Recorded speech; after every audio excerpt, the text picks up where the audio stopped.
here is the most picturesque place in Ufa, right at the entrance to the city.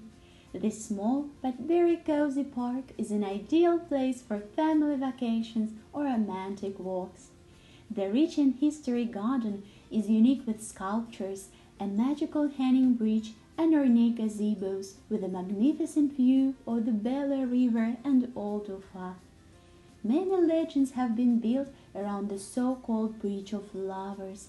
For example, if a lonely person leaves a slice of orange or a piece of chocolate on the railing at midnight, he can find his soulmate.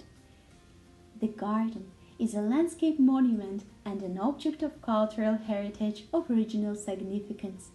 Anyone who comes to Ufa should visit the garden of Salavat Yulaev and enjoy exceptional unity with nature and breathtaking views.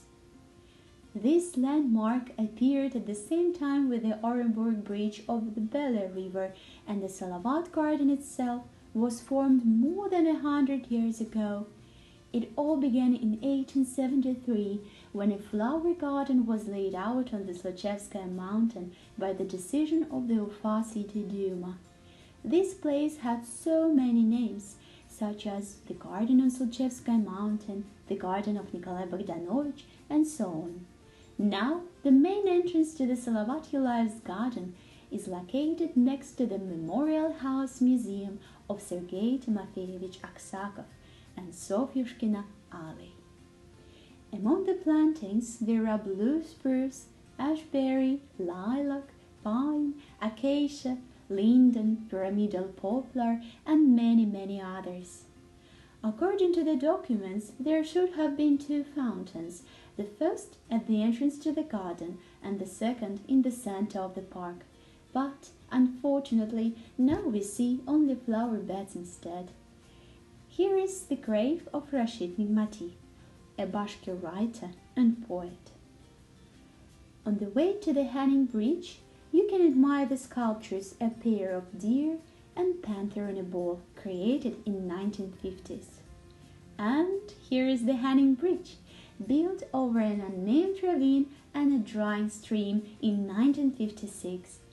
It is 57 meters long, and one of traditions here is to fasten padlocks with engraved names of newlyweds and throw the keys into the ravine. Now let's turn to history. This is the house where Sergei Timofeyevich Aksakov spent his childhood. He called the Slochevskaya mountain a completely wild and uncomfortable place.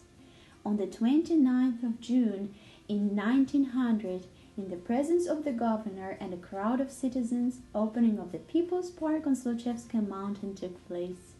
In the story The Garden on the Slochevskaya mountain, Sergei Krul wrote that the garden was an organic combination of elegant park culture and a landscape of rare beauty, and it is still a magnificent place.